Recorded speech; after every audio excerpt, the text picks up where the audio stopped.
Olá, Psi! Seja bem-vindo ao meu canal Papo de Consultório. Eu sou Helena Oliveira, psicóloga clínica, especialista em terapia cognitivo-comportamental, e esse é o 7º vídeo da nossa série sobre a conceituação cognitiva, onde eu estou trazendo informações importantes para ajudar você a desenvolver o seu raciocínio clínico nessa ferramenta tão importante, mas que de fato representa um grande imbróglio para os psis que estão iniciando aí na prática clínica em terapia cognitivo-comportamental. Então fica aqui comigo nesse vídeo, nós vamos falar sobre um exemplo de um modelo de conceituação cognitiva baseada na crença de desamparo, ok? Então não perca essa oportunidade de conferir esse conteúdo gratuitamente. Aproveito também para já te pedir para dar uma curtida aqui nesse vídeo, dá o seu like, dá o seu joinha para ajudar aí o canal a crescer, a chegar a outros colegas psis. Aproveite também, se inscreva e compartilhe esse conteúdo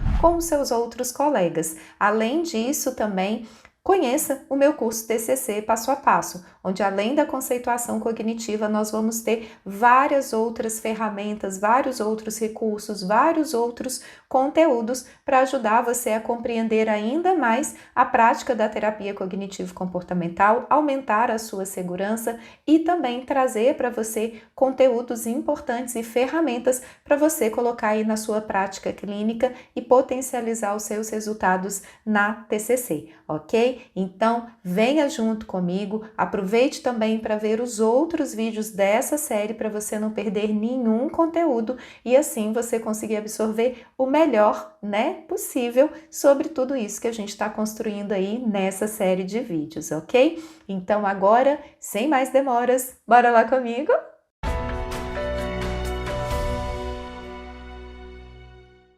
Bom, então, dando continuidade aí, essa ideia do modelo cognitivo, a gente vai falar então sobre o José. José também é um caso fictício, porém também isso, esse exemplo dele vai ser muito comum dentro da clínica. Principalmente a gente vai ver isso atrelado à crença mesmo de desamparo, que seria referente ao quê? A uma ineficiência, uma incapacidade, uma sensação do indivíduo que ele não é bom o suficiente, que ele não é competente tanto para gerar resultados quanto para organizar e gerenciar a própria vida, ok? Então, nesse caso aqui do José, ele cresceu sendo criticado pelos pais, então nada do que ele fazia era bom o suficiente para esses pais e para piorar, ele era comparado aí com o irmão mais estudioso, Então ele tinha um irmão estudioso, então além dele ser criticado, o outro irmão era valorizado, era engrandecido aí e tudo mais. Então muitas vezes a gente vai se deparar aí com essas dificuldades dentro da clínica e novamente vai ser a mesma linha de raciocínio. Então qual ou quais crenças, ele gerou a partir disso, quais são as estratégias compensatórias, que tipo de pensamentos automáticos disfuncionais o José apresentará ou tem apresentado, quais são as respostas também que ele apresenta. Então tudo isso vai nos ajudar a entender aí como que está essa configuração, como que está esse modelo cognitivo aí do José, ok? Então aqui a gente já vai para o nosso diagrama de conceituação cognitiva, onde a gente tem a crítica parental e a comparação com o irmão, então as duas coisas juntas é uma associação muito poderosa. Uma crença nuclear, então, a partir disso, de que se eu não faço, nada que é bom o suficiente, então significa que eu não sou competente. Além disso, se eu sou sempre comparado com meu irmão, significa que os outros são mais competentes, mais capazes do que eu.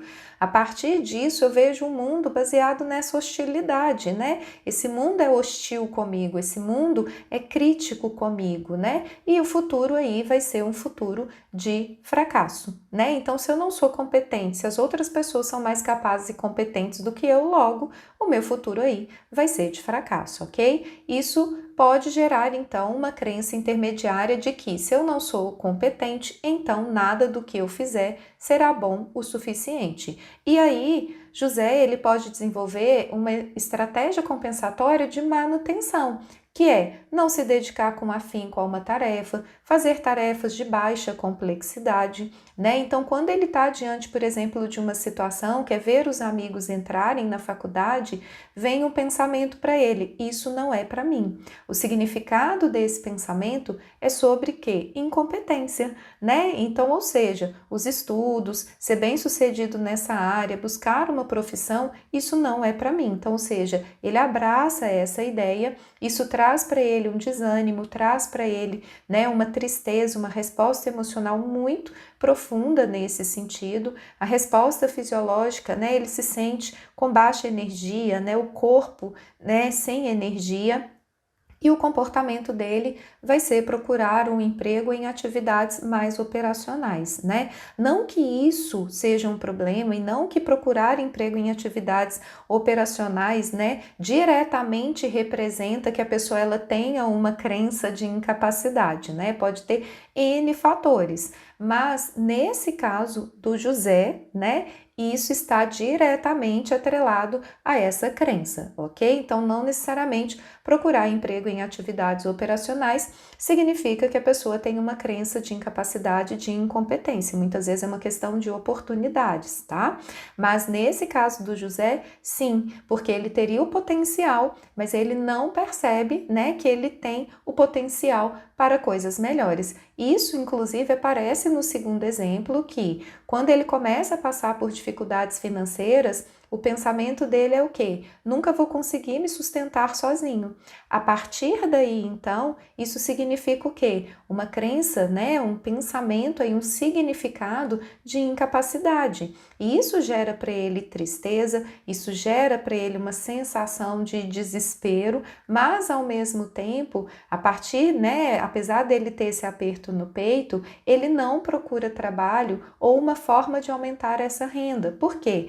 Porque as estratégias compensatórias dele, né, são essas estratégias justamente de manutenção, né? Então, as crenças intermediárias levam ele a esse sentido de que não adianta, nada do que ele fizer vai ser bom o suficiente. Então, leva a esse comportamento mais conformista, né? Esse comportamento onde a pessoa, apesar de ter um potencial, apesar das pessoas, né, em volta perceberem que ela poderia fazer mais, ser mais, crescer, ela não consegue se perceber assim. E aí ela entra dentro desse ciclo, né, de conformismo, de até uma certa autossabotagem, né? Eu tenho a capacidade, mas eu não vou correr atrás, porque eu já parto do princípio de que eu não vou conseguir. Então, ao invés desse desespero, desse aperto no peito, ajudá-lo a seguir adiante, não, ele só fica preso a esse desespero, mas ao mesmo tempo isso o paralisa, isso o congela, né? Então, o que acontece?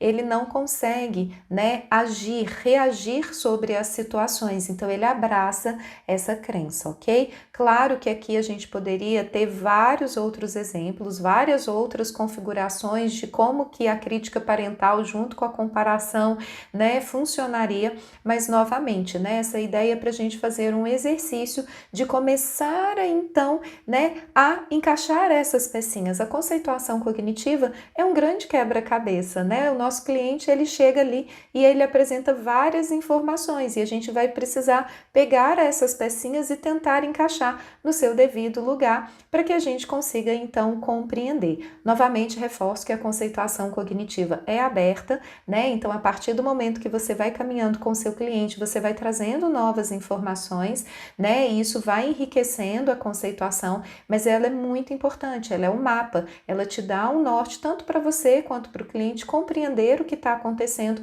e a partir daí ser mais eficiente na hora, então, de você criar o seu plano de tratamento, ok? Então, espero que esse vídeo tenha contribuído e aproveite esse conteúdo incrível que você está recebendo de maneira gratuita para compartilhar com seus outros colegas PCs e aguardo você no nosso último vídeo, onde a gente vai falar então sobre o modelo de conceituação baseado na crença de desvalor, ok? Então, não perca essa oportunidade.